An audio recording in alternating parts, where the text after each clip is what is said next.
Nah, kotak sejarah hari ini kita udah ada di Tugu Pancasila Sakti nih, di kawasan Lubang Buaya, Jakarta Timur. Mau ngapain kita, Max? Mau lihat-lihat lah. Iya lah, ngapain lagi. Jadi kita hari ini akan ngebahas tentang gerakan G30 SPKI, dan khususnya kita akan melihat tempat di mana para pahlawan revolusi kita nih, 7 bapak-bapak yang dibikin patungnya di sini gugur dan disiksa dan dibuang. Ya mungkin secara tidak manusiawi, tapi kita akan melihat sisa-sisa perjuangan mereka hari ini. Ready? Siap. Ayo berangkat yuk.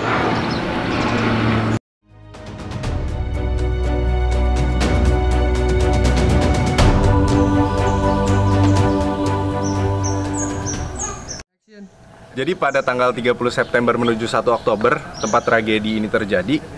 Sumurnya langsung di belakang kita nih. Dan sumurnya ini sedalam 12 meter katanya. Jadi mau langsung lihat aja ke dalam. Yuk.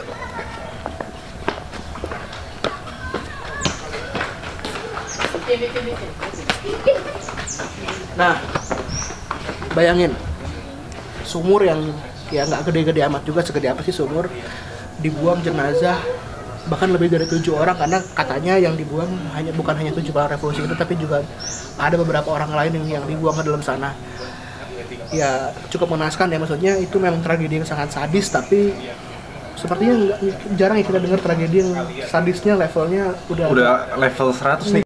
Di sumur dengan kedalaman 12 meter dan diameter 17 cm inilah ditemukan 7 jenazah perwira yang diculik. Sebagai tipuan, pasukan penculik menggali lubang-lubang lainnya di sekitar tempat itu sehingga menyesatkan orang-orang yang mencari jenazah 7 perwira tersebut. Nah, Max, tau nggak di mana sekarang kita? Enggak. Nah, ini adalah tempat di mana para jenderal-jenderal yang dibawa ke sini dalam keadaan hidup itu disiksa dulu sebelum dibunuh dan dibuang ke dalam sumur. Nah, bisa dilihat di dalam ini ada Majen Suprapto, ada Brigjen Setoyo, dan ada Kapten Pierre Tendean, di mana mereka kan dibawa ke sini dalam keadaan hidup. Waktu di sini disiksa dulu, baru setelah meninggal baru dibuang ke dalam sumur. Di sini nih. Di sini nih tempatnya. Bener-bener tepat di sini. Di sini tadinya ini kan mungkin hanya rumah, kalau nggak salah rumah warga, jadi tapi dibangun dibenerin supaya bisa jadi tempat pariwisata. Nah, untuk para penonton kotak sejarah yang mau ke sini, ini tempatnya pas di sebelah sumurnya. Ya, jadi di sana lihat ada tiga pahlawan kita itu ya dalam keadaan disiksa sebelum akhirnya gugur dan dibuang ke dalam sumur Lubang Buaya.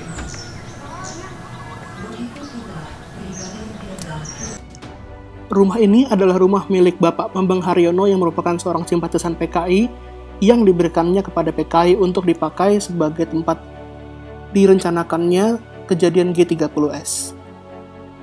Tempat ini pula yang menjadi tempat penyiksaan para korban G30S yang dibawa ke Lubang Buaya dalam keadaan masih hidup.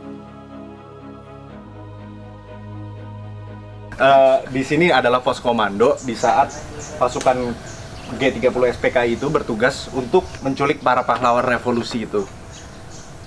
Jadi, mau lihat sekarang. Kan gue oke, kenapa diajak ngomong? Ya, biar masuk gitu.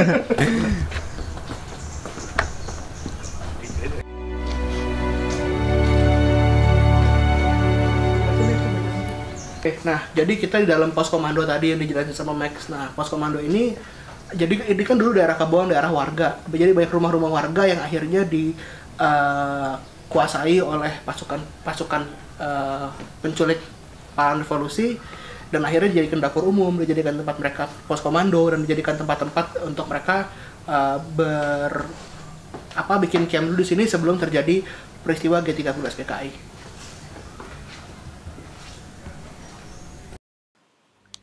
Pos komando ini tadinya adalah rumah milik seorang penduduk RW 02 Lubang Buaya bernama Haji Sueb.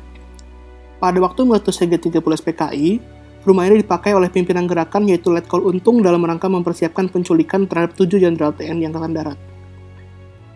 Pada tanggal 30 September 1965 pukul 12 malam, di rumah pos komando, pasukan Pasopati dibriefing tentang pelaksanaan gerakan.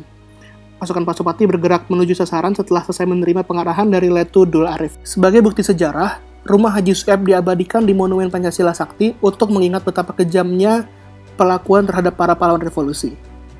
Di dalam rumah pos komando masih terdapat peninggalan barang-barang asli seperti lampu, mesin jahit, dan lemari kaca. Rumah dapur umum tadinya merupakan rumah seorang warga Lubang Buaya bernama Ibu Amroh. Ibu Amroh merupakan seorang pedagang pakaian keliling yang rumahnya disewa oleh PKI untuk dijadikan dapur umum. Namun betapa terkejutnya beliau saat rumah tersebut tidak dibayar sewanya dan perabot rumah tangganya dikembalikan dalam keadaan rusak dan sebagian hilang. Barang-barang tersebut pun tercecer di halaman dan kebun. Nah, di belakang kita ini nih, ini truk yang dipakai sama pasukan Cakrawirawa untuk menculik para jenderal dan membawanya ke daerah sini. Beberapa jenderal yang sudah meninggal dilempar aja masuk ke dalam, terus dibawa ke sini. Yang masih hidup ya dibawa seperti tahanan, dan dalam keadaan yang mungkin juga beberapa udah disiksa dulu, sehingga pas sampai sini penyiksaan berlanjut sehingga akhirnya tewas. Nah, ini nih truknya nih yang kita lihat di belakang kita ini sekarang yang dipakai untuk bawa ke sini. Truk Dodge buatan tahun 61 ini merupakan replika kendaraan jemputan PN Artayasa yang sekarang merupakan divisi cetak uang logam Perum Peruri. Kendaraan tersebut dirampas oleh pemberontak G30 SPKI di sekitar Jalan Iskandar Syah daerah Blok M. Kendaraan inilah yang digunakan untuk mengangkut jenazah Brigjen TNI Dai Panjaitan di rumahnya menuju ke Lubang Buaya Pondok Gede. Nah, selamat datang di Museum Paseban. Nah, Museum Paseban ini isinya adalah diorama-diorama tempat, maksudnya menggambarkan persiapan G30 SPKI. Mulai dari rapatnya sampai latihannya. Nah, kita lihat aja diorama-diorama apa aja. Lo pernah kesini nggak? Enggak lah. Sama gue juga pernah. Enggak. Pertama kali, yuk kita bareng-bareng ya.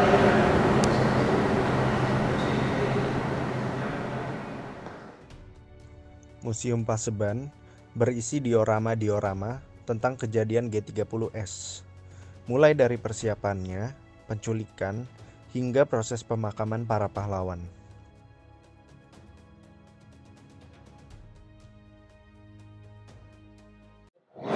Next, depan sebelah kita nih, ini diorama yang terjadi tanggal 4 Oktober 1965. Tanggal 3. Hah?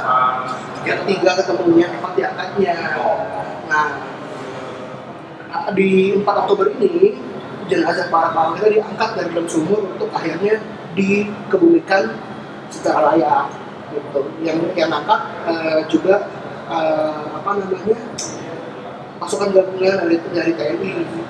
Karena kan bayangin harus masuk ke dalam sumur yang kecil kan, jadi ya perlu skill yang tinggi lah untuk ambil para jenazah tersebut dari dalam sumur. Ini lihat aja, rame banget ngangkatnya.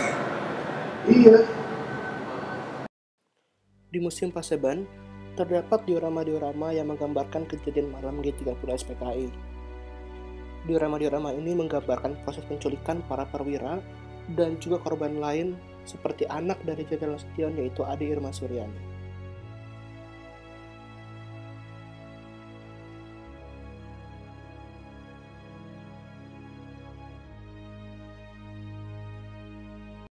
Nah, ruangan paling merinding nih abis kita masuknya. Di ruangan ini ada baju-baju, ada relik-relik, barang-barang dari rumah-rumahnya para pahlawan yang gugur di kejadian G30 SPKI. Nah, di museum ini juga kita bisa nonton film pengkhianatan pemberontakan G30 SPKI. Tapi kita nggak akan nonton juga ya, ngapain juga. Kita langsung aja masuk, kita lihat baju-baju dan barang-barang dari para jenderal. Yuk!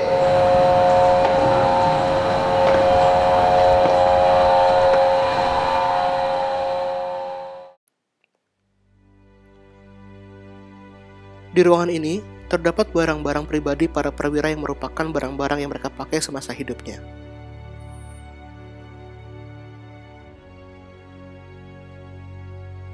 Bukan hanya barang-barang semasa hidup, terdapat juga barang-barang yang dipakai saat mereka gugur, seperti baju yang dipakai saat ditembak, dan tali yang digunakan untuk mengikat mereka selama mereka disiksa di lubang buaya. Di ruangan ini terdapat juga barang-barang yang dipakai saat kejadian-kejadian yang mengikuti kejadian G30 PKI, seperti penumpasan PKI dan juga pengangkatan jenazah para perwira. Jadi di belakang gue sekarang ada tank, dan tank ini dipakai untuk membawa jenazah-jenazah pahlawan revolusi kita. Pada tanggal 5 Oktober 1965, jenazah para pahlawan diberangkatkan ke Taman Makam Pahlawan menggunakan Panzer Sarasen ini. Panzer tipe PCMK-2 ini sempat dipakai di operasi militer di Timur Timur pada tahun 1976.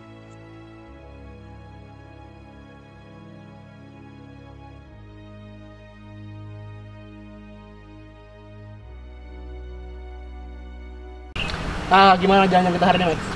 Seru sih. Seru ya? Ya memang sih Banyak hal-hal yang gue belum tahu. Terus tadi waktu lihat di dalam tuh jadi kayak gimana ya? Gue dapat banyak insight sih kalau di dalam. Nah, kalau buat gue ya, maksudnya karena gue banyak baca tentang ini dan lihat langsung sih ya agak merinding sih. Maksudnya ngelihat walaupun nggak beneran tapi rekonstruksi apa yang pernah terjadi tanggal 30 September tahun 65 itu merinding deh gitu. Tapi overall lo ngelihat museumnya gimana? Museumnya untuk museum di Jakarta sih wah rapi ya menurut gua, dan ya dingin lah, nggak panas, juga rapi, bersih, nggak banyak sampah, nggak bau rokok. Ya oke lah. Dan untuk teman-teman yang pengen kesini, Museum Lubang Buaya ini buka dari Selasa sampai hari Minggu jam 8 sampai jam 2 siang. Jadi jangan terlalu sore kalau kesini. Walaupun enak sih sore-sore piknik sini sebenarnya ya, banyak-banyak pohon ya. Gitu. Nah, jangan lupa juga untuk like, comment, and subscribe, share juga channel Kotak Hitam Media Undertone Production. Jangan lupa dengerin juga podcast kita di Spotify dan follow juga di Instagram @kotakhitammedia. Dan kita ketemu lagi hari Minggu depan di Kotak Sejarah. Thank you.